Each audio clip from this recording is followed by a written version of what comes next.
The opinions expressed in the following program are provided for general information purposes only and should not be construed as advice from CJAD 800 or Bell Media. The following is sponsored content. For professional advice with a personal touch, consult FL Fuller Landau, Chartered Professional Accountants and Business Advisors. Click on flmontreal.com. Good evening. Welcome to today's Entrepreneur, a program about the entrepreneurial spirit that drives Quebec business, presented by FL Montreal. I'm Dan Delmar with Josh Miller. How are you, Josh? Hello, Dan. Welcome back. Welcome back. Thank you. I had we had a few weeks off. You had a bit of a February-March break. February-March break. I did end up in Vegas. I didn't donate any funds there, so that's Great. a good thing. I didn't see too much downside from COVID-19 travel, so not too bad, and I came back all healthy. Good. At least you look healthy. You're presenting healthy, which is good. There you go. Well, let's start there because there was so much panic today, and we're not a financial advisory show. I'm sure the experts will have some more to say about that in the 7 p.m. slot later this week on CJAD. But in the meantime, wow, I mean, it is a nervous time for business owners, Josh. Can you give us some basic advice for those of us who are looking at 2020 right now and going, oh my God, how do I prepare for a possible recession? Well, I guess the question is what part, if I'm not going to talk about the financial markets. That's not what our expertise is here. Certainly from a business standpoint, I'm almost going to say, I don't want to say who cares about coronavirus, COVID-19, but the reality is you should plan for any aspect of potential attack, or, you could get a cyber attack probably more easily than you could get affected by coronavirus, at least within your team. So I think it's a question of always being at the ready, regardless of. Now, this is probably a reminder that you could be a little more prepared. But what are some of the things that kind of pop into my mind? I guess always ask for an umbrella on a sunny day. So if your business is doing well, regardless, and things are going great, well, then let's make sure that, you have that line of credit set up for the times that you need it when something unexpected happens. Let's say there's also do you rely on one supplier? Do you have several suppliers? Do you only rely on China, or should you look at Cambodia, Vietnam, Thailand, Montreal, Canada, and always have that kind of options or risk spread out a little bit so that things don't come to the forefront, or when a crisis happens. Expenses, it's easy when you're making money and things are going great. You don't always analyze all your expenses properly, but maybe you need to. Maybe that's the time that say, hey, you know what? We're doing well, but maybe we can be a little more efficient. Maybe we can prepare ourselves, or God forbid something happens like what's happening now, or even like what happened with the rail blockades. People weren't getting their supplies either by train. So forget the coronavirus, that had an impact in and of itself. So and of course, it's not that you can ever predict that it's going to happen. But if you can prep yourself, if you can create a strong core, a strong equity, a strong value, a strong understanding of your expenses, a strong, your supply, understand and make sure your supply chain is really quite diverse to the extent possible, because every business is different, and you want to develop relationships. It's kind of counterintuitive because you want to develop great relationship with your suppliers, so you stick to the core, yet you want to have enough diversity that it's not going to affect you if something bad happens. So every business kind of stands on its own.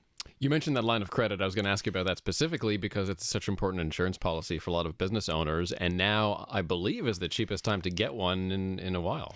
Well, listen, the rates are low. There's no question. Again, I'm not going to predict rates going out. I'm not in that field necessarily. But the rates are fairly low, and if business was good, because 2019 was pretty decent, and there's still some effects to come, then maybe you need to say, hey, I don't need it now, but my numbers, my ratios are all pretty good. Maybe I should ask for it. But of course, when you ask for it, you do have to be prepared. Then we come back to business plan. Say, okay, so why are you asking for it? What's coming up? What's the project? And sometimes, depending on how much you ask for, there's a lot of other documents that come with it. But again, if you don't need it today, but you can get it, it doesn't cost you anything or very little to set it up, why wouldn't you? The Harvard Business Review, hbr.org, has a piece on leading your business through the coronavirus crisis. And one part that I thought was really worth repeating was constantly reframe your understanding of what's happening. So more than tracking what's going on and reading qualified experts, updating that information on a regular basis. Not every day, don't panic about it and check constantly, but check often enough to keep informed. Absolutely. And I would say, there's so much panic out there, and the media, not to say anything too bad, but sometimes sensationalizes or always mentions the worst of things. So it's also kind of filtering what's out there. But for me, I think it's the communication, the response that needs to be balanced, amongst your entire business environment. Make sure the communications that you have with your employers, your suppliers, your customers, make sure that that's clear, and try to avoid them feeling a little more anxious or trying to appease them to whatever's possible. Make sure you kind of understand your employees' needs, because you could have a room of 50 people and 40 of them feel 45 of them are perfectly okay and normal, and there's 5 of them that are like really anxious and nervous, and that could spread. So kind of be aware of what your employees are feeling and how they're acting, because it does affect how they perform as well. Travel, if you have a lot of travel in your business, you might want to create a policy of some sort. And then, of course, the topic that we've spoken about many times, working from home, remote working, telecommuting. That is, I would say a lot of businesses forget the coronavirus have already been getting into that stage, but now's a time where it really becomes potentially that much more important. We talked about supply chain already, and these are all parts of the article that we read in HBR. Supply chain, that can't overstate managing your supply chain. Anything could happen in the world. We've seen it time and time again, whether it was Trump's international affairs, coronavirus, blockades on the rail line, terrorist acts around the world. You just have no idea. So it's really trying to make sure, as an employer, as an owner, that you kind of capture all this information and communicate it in the right fashion that keeps people at ease, helps your business run smoothly, and things can kind of move ahead. I know it's way easier said than done. I get all that, but at least if you can attack it or think about it proactively, there's a chance that you might miss out or at least gain a little bit of positivity from it. Okay, and lastly, speaking of business leaders, Bill Gates and Elon Musk demonstrating 2 very different approaches to dealing with the coronavirus crisis. They both very different, and I'll kind of just take the excerpts of what they responded to COVID-19. Musk, he came out and said, the coronavirus panic is dumb. Okay, it's Musk, he's an extremist in his statements. And Bill Gates came out and essentially said, well, I hope it's not that bad, but we should assume that it is until we know otherwise. So you have one that is the extremist, and I think Musk afterwards came out and explained his statement, because I guess somebody told him, or he realized that it was a little too the PR people, a little too categoric in its message. But it really it just exemplifies or shows you that 2 leaders that can have totally different viewpoints of what's going on, and one kind of puts people a little more at ease and makes them feel a little more comfortable, and hopefully keeps them going in their job in a relaxed and performant manner. And the other one is like, holy crap, get out of the building because it's on fire.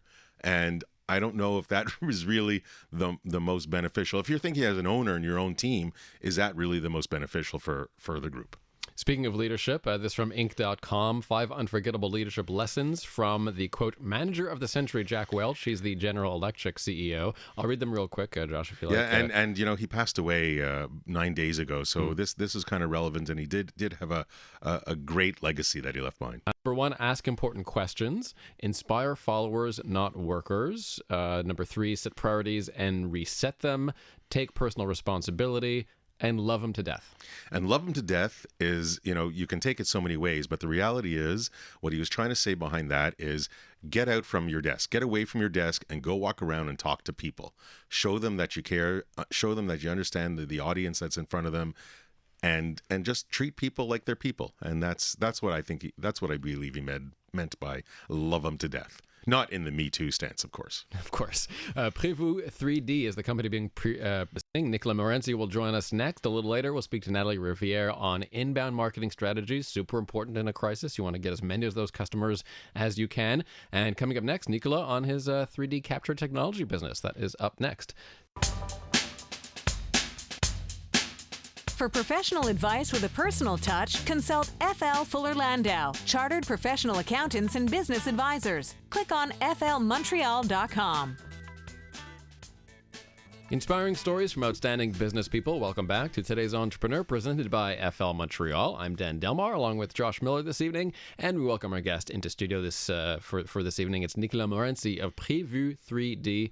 Welcome to CJD, Nicolas. Thank you so much. And I guess it's not always obvious. Sometimes the names are obvious, sometimes they aren't. So this question is probably really important. The first question of the evening, easiest for many. Nicolas, what is PreVu3D? Okay, well, PreVu is a software.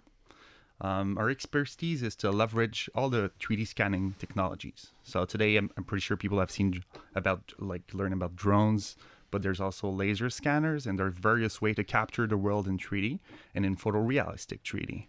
So what we do is we deliver photorealistic 3D model of environments in a software that is easy to use, and we bring a lot of value to the manufacturing industries and other verticals as well.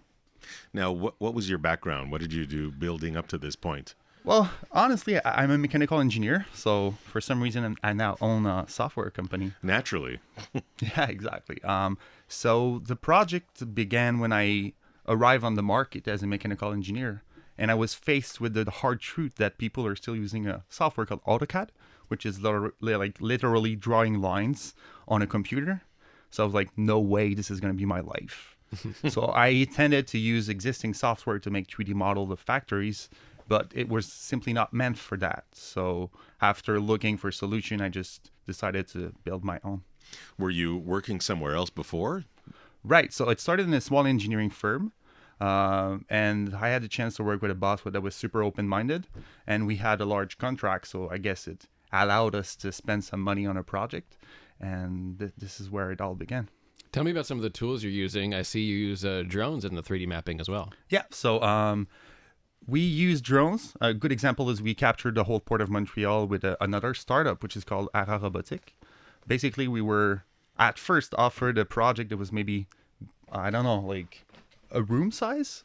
But then, as any entrepreneur would do, I kind of leveraged and said, maybe we could capture the actual port of Montreal in 3D.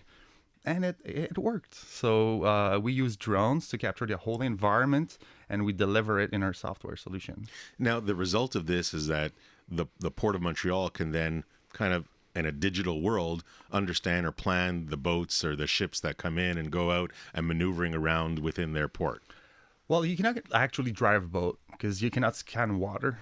That's kind of a technical limitation. But they can actually go and visit the environment from remote, take measurements. They could easily take a building and remove it and replace it with a new one. So using reality as a canvas brings a ton of value to just about anyone because you're able to tell a story with an environment that you already know. So Port of Montreal is also using it for training their fire and safety department. So we're able to, with our software, we did the custom functionalities, and they're actually able to set fire to any place in the port. So the fire people, they know how to deal with that intervention, like any place in the port. So it brings a ton of value for them. So it's somewhat newer technology. If I say the term proof of concept, do you have to bring that to the table? How much proof do you have to give? And maybe we should talk about the first customer that came on as you were building your software. Yeah. So obviously, a proof of concept is very important. In the startup world, we call it like the minimal viable product. A big part of showing what you can do is much better than just telling. Normally, you will see people selling with a PowerPoint. But I always came with the actual product to sell it. So it led to a first sell to an Agroper engineer, which led to presenting to the whole group of engineers of Agroper back in September 2017. So I got lucky, And for some reason, that meeting led to building a company, and I'm still running it today. Now, how many people are you in this company? Right now, we just hired a sales guy today, so we're 9, and we're having 6 new engineers coming in on April 1st. Is it easy to find people? I believe, off air we were talking about program and finding the right engineers. How were you able to find the people that you're working with? It's been super hard to find talented people willing to be paid less than 6 figures in Montreal in software engineering. I got lucky to find my CTO, which is well paid and very talented with all the experience in the world. But for most engineers, we found our ways in going to Europe. So we go in France because they have extremely hard studies. Mm-hmm. And when they finish their school, they have to do their projet de fin d'études at the end, where in Montreal you have to do it like every 3 semesters. Kind of like an apprenticeship period? It's like validation of your baccalaureate. Right. So this is a nice opportunity for us. So we can leverage grants from the government, go into high qualified schools, find the right people, find the passionate people that are doing actually stuff that go beyond their school, and just fly them over for 8 months. And it's the way we qualify them, and we can keep the best one. And do they stay afterwards? I mean, I might be still a little soon because you just brought them over. Yeah, well, I brought over guys last year, and actually those guys are now leading the company, and they have stock options with us. So basically, I found 2 extremely talented people that shaped the company we have today. Now, you mentioned stock options. Yeah. Is that something that you feel is necessary to attract talent or retain talent? I wouldn't say to attract, because I'm not there yet. Obviously, when we get to a later series of financing, we might have to hire key people to the company. But I think it's really just to give a recognition, or like give them a reason to stay and show appreciation. Like basically the people that have stock and option in the company are like family. Mm-hmm. So you want them to be able to have a part of the cake when we kind of sell the company at some point. We often talk about culture in an office or a team environment. And did the French culture, France French versus the Quebec French culture, was that an issue, or is everybody was fairly young enough and easygoing, and did that ever pose a challenge? That's a good question. We try to only ask good questions on the show. Not political questions, Josh. No, Not too bad. it was a culture question. It wasn't political. Sure. I mean, I just come back from France, so that's a hard time to ask me that question. Obviously, they don't come from Paris, but no, I think we have a lot of similar values. I think we're all people that want to be heard. There's a bunch of smart people in the office, so they're worth listening. Opinionated, some of them, definitely. Some of them don't say, but you kind of understand after it, right? But the value in the culture is all based on actually being happy at work, on like listening to others, like taking people out for lunch and understanding what they want, so you can kind of bring it back to the office. So so far that part is the best part. What about retention? There are a lot of options for engineers in Montreal. We have a lot of schools, a lot of big engineering companies. How do you keep your employees happy, and how do you keep them at your place? I think we are lucky to have such an amazing product and an amazing growth. Obviously, we pay extremely good salaries for a startup. So I don't pay my guys like peanuts. I try to respect the market and pay them as they are deserved. Is there any other way? I don't think so. I mean, if they want to go somewhere else, well, bad for us. So I have a nice office. I mean, I don't always make the coffee in the morning, but sometimes I do. But there is coffee. But there is coffee. Huh? We actually have 3 plants. They're not dead. So okay, that's good. They survived so it's good. People can breathe in good air that way. Hopefully, yes. Hopefully, yes, exactly. Just to, you started this company yourself, and then you grew it with people. I guess at the beginning with just yourself, you didn't spend too much, but when you needed to attract the right people, you're saying your big salaries, did that require a lot of financing? Did you go from like 0 to 100 miles an hour? No, I'm mostly conservative. So my biggest key hire was done when I leveraged find a way to sell to the Port of Montreal, the model. I knew I had something at hand, and I had no clue how to make it happen. So I needed someone. Shoot first, ask questions later. Yeah, exactly. No, I think you have to be super careful with money, and you don't want to sell. I mean, when you begin, you think 25 grand is much money, and then you're like, this is a week salary. So you have to be very careful at first. Today's Entrepreneur on CJAD 800. We're chatting with Nicolas Morency of PreVu3D, and we'll talk about inbound marketing with our marketing expert, Natalie Riviere, in a little while. Today's Entrepreneur continues here on CJAD after the news. For professional advice with a personal touch, consult FL Fuller Landau, Chartered Professional Accountants and Business Advisors. Click on flmontreal.com. Welcome back to Today's Entrepreneur, a program about the entrepreneurial spirit that drives Quebec business. My name is Dan Delmar, along with Josh Miller, all presented by FL Montreal, of course, as usual. And welcome back. And Nicolas Morency is our guest this evening. PreVu3D is the company. They do 3D capturing of workplaces, environments, and then they build on that software, on that image. Very interesting company. And Nicolas, should we continue, Josh, with perhaps the marketing angle? The marketing, but I think it's important also where Nicolas and PreVu3D were kind of operating their business at the beginning. You know, we had on a few weeks ago William St. Pierre of Mecasis, and he had a great experience at Centec. And you know, let's chat a little bit with Nicolas about Centec and that environment. Like, you know, I guess kind of how did you get into this Centec? Would you call it an incubator, an accelerator? How would you describe it, Nicolas? I think incubator is fine. I made my first 100 grams of cells. Then I realized I had something at hand. So I needed help because I never planned to build a business, right? So I turned down to a friend that I knew was at Centec, and he said, you should go talk to Luc Giguère. So I went to see him. And the guy is like super rude and was like, you have 1 minute. But then after 5 minutes, I understood that maybe I had something. Like I catch his attention, so that's good. So I applied for the program.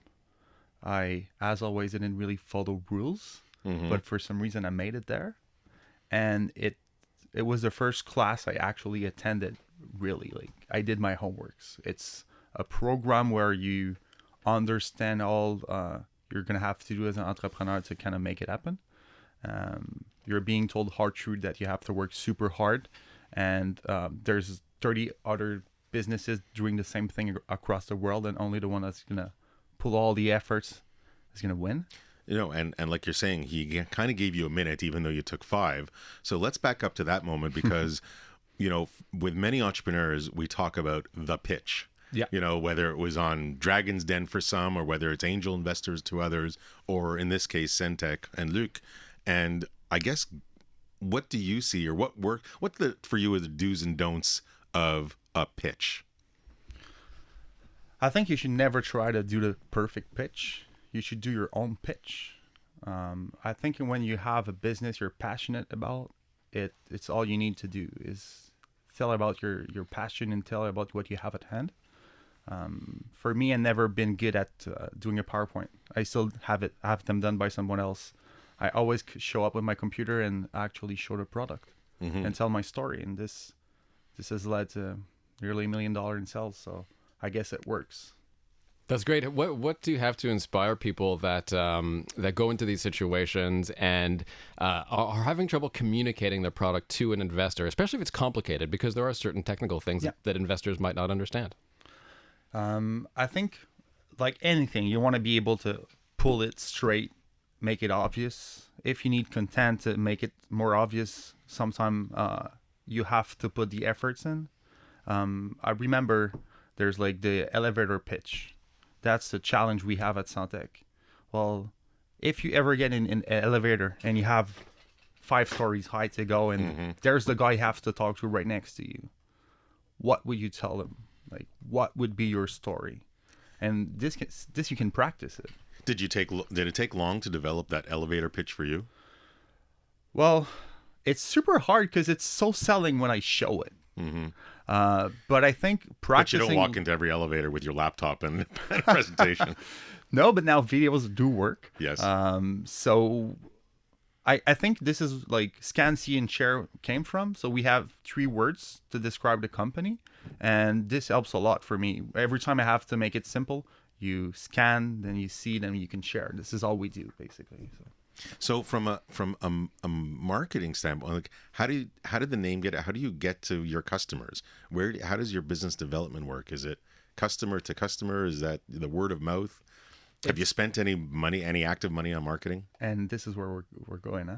Mm. At first, it was only referrals, which led to quite big accounts. But now, for 3 months, we had outbound kind of guys that do cold call for us. So we looked at all the 100 million plus revenue manufacturing industry in Canada. We have a list of those guys and we call them, but we don't call them internally. So that's linked to our HubSpot. Then we have a meeting and then we present like a Zoom or a Skype. And this is how we have turned to a more aggressive sell company, some marketing wise. And we're going to tackle that more when we come back, and we're going to have Natalie here. We're going to chat about HubSpot and then inbound marketing. But before we get there, when you're dealing with your first customer, do you deal with contracts and your customers? Yeah. Your first contracts. I mean, as a mechanical engineer, you didn't exactly go study law. So what kind of did you learn from working out your first couple of contracts? I think there's a lot to learn, especially to protect yourself. You'd be impressed at the amount you can ask for a project and people won't read anything. But as a small company, you're the one who have to read because you can be in big trouble in no time. Mm-hmm. So it's very early in lawyers to make my official contract. And it was super salty. I mean, who would sign that? But they did. It was all in your favor. Yeah, but they did. So that's part of the value of going and kind of protecting yourself. Because when you're a small business, if something goes wrong, you're just dead. Whereas big companies, well, I mean, they don't mind as much because they have the lawyers already in-house. So other agreements, shareholders agreements, and those type of contracts, you made sure that you cross your T's and dot your I's? Oh, I mean, that's a different story. You're going to spend like, I don't know, $2,000 to $5,000 for a contract for selling your stuff. But then you're going to come in a financing round and you're going to have to do all the big stuff, like the grown-up stuff. Mm-hmm. And then you're going to need a nice name to sign those documents. Then you're going to realize that 0.1 hour is something you have to pay for. So I learned the hard way about lawyers. I'm grateful for what they made me do in terms of opportunities for later protecting the company. I've learned a lot. I read a lot of stuff I didn't get. But it's impressive. Like, it's crazy amount of money. At first, when you have your first investment, you're like, are you really going to take all that money from me just for that paperwork? But down the road, it's mandatory. It also can protect you and save. I guess it can save money in the end. It saves certain legal battles or whatnot. Yeah, when they come. Like, it saves you trouble, but it costs you money. What about your IP? Do you protect your intellectual property? Can you? Absolutely, yes. And it's a big part of the fun, I think, for the R&D team to be able to just put their name on their invention, and it's extremely valuable for a tech company like ours. So a big part of our valuation is based on the fact that we have stuff nobody else can do, and at first stuff we invented, and now stuff that even if we invented, we have to patent. Sorry, other guys, like, it's our stuff. You also have to leverage between secret sauce and patent, because when you're an early tech company, if you're gonna write it down on a piece of paper and show it to everybody else, it's trouble as well. So some secrets, some patents. And did you do Canada, North America, worldwide? Where do you feel you need? How far do you feel you need to go, or how far did you go to protect your IP? So basically, you're gonna file PCT, and you have the opportunity to file it anywhere in the world for the next 24 months. So we're gonna see where the fish we can catch the biggest fish. So for now, all we applied is we still have the opportunity to choose where we're going. But obviously, U.S., no question asked, Canada, Europe, most countries. No, I think that's, and I'd love to, more about Centec because I think it's a great learning ground. Mentors. I guess you had some great mentors from Centec. Incredible mentors. And I think we should note tonight, Pierre Laferrière, which is a big anchor of Centec, is leaving. He's been the one who created the entrepreneurship program at the ETS. Extremely nice guy. He knows everyone. And he's just supporting entrepreneurs. I met so many people at Centec. It's just incredible. I mean, a business is relationships, and Centec is building those relationships. So that's why I said I never really had to do ad marketing or anything, because the big clients were coming to see me, and I was introduced by someone that sold his company for $100 million like 20 years ago. So I had credible people talking of good words about my company. So this led to just, without Centec, it would be a totally different story. Solid network. Today's Entrepreneur on CJAD 800 will have Nicolas Morency's one piece of advice for today's entrepreneur on the way. And next, Natalie Riviere, our inbound marketing specialist, talks about when marketing meets sales and how to capitalize on your website and newsletter and more. For professional advice with a personal touch, consult FL Fuller Landau, Chartered Professional Accountants and Business Advisors. Click on flmontreal.com. Inspiring stories from outstanding business people, Dan Delmar and Josh Miller, for today's Entrepreneur, presented by FL Montreal. And we are with Nicolas Morency of PreVu3D here in studio. 3D imaging software will have his one piece of advice for today's Entrepreneur on the way. But first, we welcome back Natalie Riviere on inbound marketing, where marketing meets sales and more. She is of Cometa Communications. Welcome back, Natalie. Thanks so much, Dan. And inbound marketing, HubSpot, using it all. There's so much information, and so to demystify it, Natalie, for the layman that you're staring at right now, what does it all mean? Well, you started with inbound marketing as a tool. That's a particular marketing strategy. The opposite would be outbound marketing. And the name says a lot. And so outbound is like what we're used to. It's called push marketing. It's getting in the face of people before they know they might need you, and maybe they don't at all. Inbound marketing is the process of getting found where people are already looking, where people already have a problem that they're looking to solve, and the interest is already there. So rather than fishing into a broad pool and no idea what's down there or your odds in getting it, you're really spending your time and your attention and your investment on already qualified, let's say, an area for qualified leads. So it's more kind of making sure that you have, we talk about SEO a lot, search engine optimization, making sure you have the right keywords out there. I almost sound like I know what I'm talking about sometimes. You've brainwashed me well, or trained me well, Natalie. Yeah. But is it things like that so that you make sure that your expertise is known online, so that when people are searching for their problems, they have an easier chance to find you? Exactly. So with the base concept being get found where they're already looking, right now, search engines, 100%. Everyone is there for their information at this moment in time. So very, very, very important. What you find often in search engines are a company's social media. There's a reason that they show up first. And so social media also being an important technique related to search engines, but also in general, we know how much that guides in terms of customer service and brand conversations. Emails, people are in their inbox every day, the news, media, PR.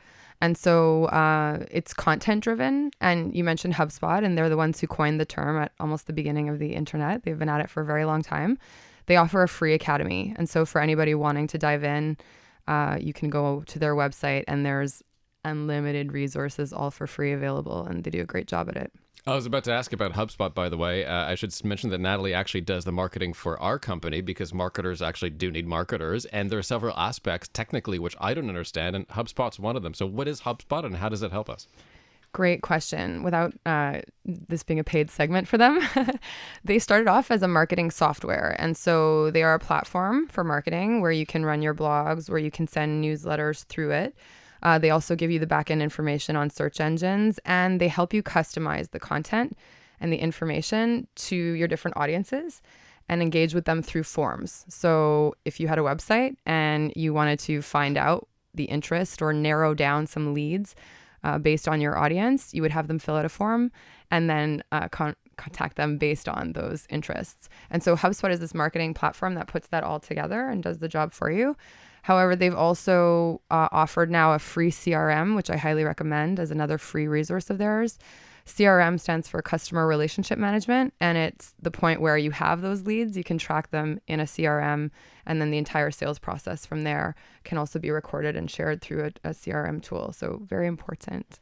So Nicolas from PreVu3D, mechanical engineer that somehow learned a little bit about software engineering, that learned a little about lawyering and making contracts. What are your thoughts on inbound marketing that you've had to learn over the years? It's a lot to learn. It's a whole expertise now in the market. It is really needed to actually succeed in business. What's your company doing with it? We actually have HubSpot as well, so I think they should send us a paycheck after that. Actually, I just did a key hire for the company with someone. His main role will be to just generate marketing and leads, and there's kind of a recipe to make it happen. And I think she knows a lot better than I do. But I really recognize the importance of having the right people and having people actually working on the marketing, ensuring we have inbounds. Because sure, today we do cold calls, so that's outbounds. We do qualifier leads, but if we want to go to do the whole planet as a target, forget about it. I mean, I want to have qualified people that comes to me and talk to me and want to see the product. So, Natalie, is it very business specific, or is there some generality to what you can do from an inbound marketing? Yeah, I wouldn't say that it's business specific. If everyone's online now, you need to manage your reputation at the minimum. So regardless if you're selling online or if that's just the place where you are building these relationships that have to do with your business, it's relevant to everyone. And even if it's, for example, a B2B product, everyone's going to Google you. Everyone is going to check up on you and want to know who they're getting involved in, whether it's because they're going to work with you or they're going to be a client or they're going to invest in you. Your reputation is really important. However, these reputation management tools that we have that everyone looks to, search engines and social media, we don't own them. We don't control them. We're not in charge of how it works, how long it's going to work. So we want to use them to our advantage to build a return on investment for the business owner and the entrepreneur. How is it? Is it easy to manage? Is it easy to monitor? Is it, definitely reputation, online reputation is huge because you don't want to get turned off. It could be negative reviews or what have you. So is there an easy mechanism to kind of follow it online?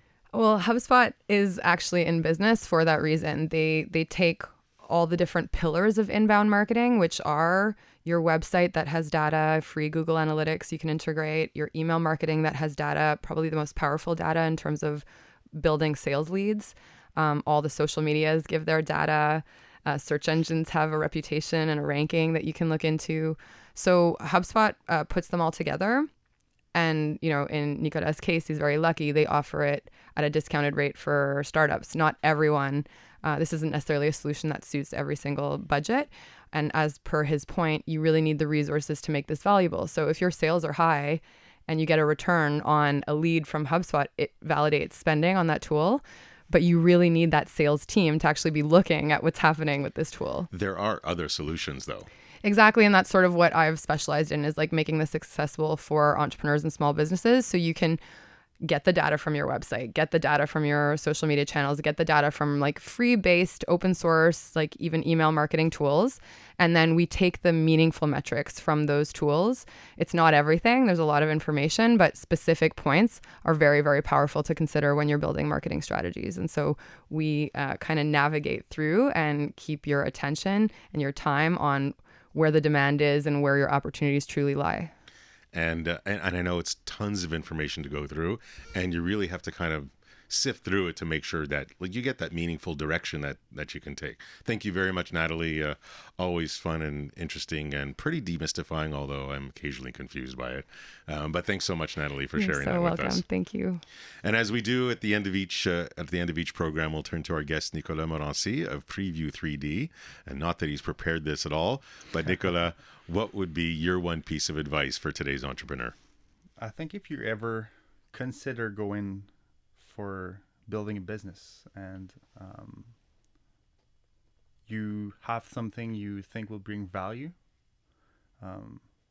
please give your chance to be committed to the project 100% for a year. And even if the money's not gonna come in, maybe, and that's gonna be a crash, like most startup fails, you're gonna learn so much, and you're gonna bring so much value to your life, to your network, that is gonna be all worth it. Excellent. Thank you very much, Nicolas. Dan, my quick takeaway, slightly underlined throughout, is, Nicolas, learned as much as he could, but knew what he didn't know and went to the experts and went for help when he felt he needed it. And I think that's a great lesson for any entrepreneur to follow. And another great young entrepreneur of the Centec program, another tech incubator here in Montreal. It's really great to see. So Nicolas, best of luck and thanks for stopping by. Thank you so much. And thanks to Nelly Riviere as well. She'll be back on Today's Entrepreneur soon. And next week, Trois femmes, un coussin. So how to set the perfect dinner table. Next week on Today's Entrepreneur, Monday at 7. We'll see you then. And don't forget today'sentrepreneur.org for over a decade worth of entrepreneur profiles. We'll see you back here next Monday night. Good night. The opinions expressed in the preceding program were provided for general information purposes only and should not be construed as advice from CJAD 800 or Bell Media. The proceeding was sponsored content.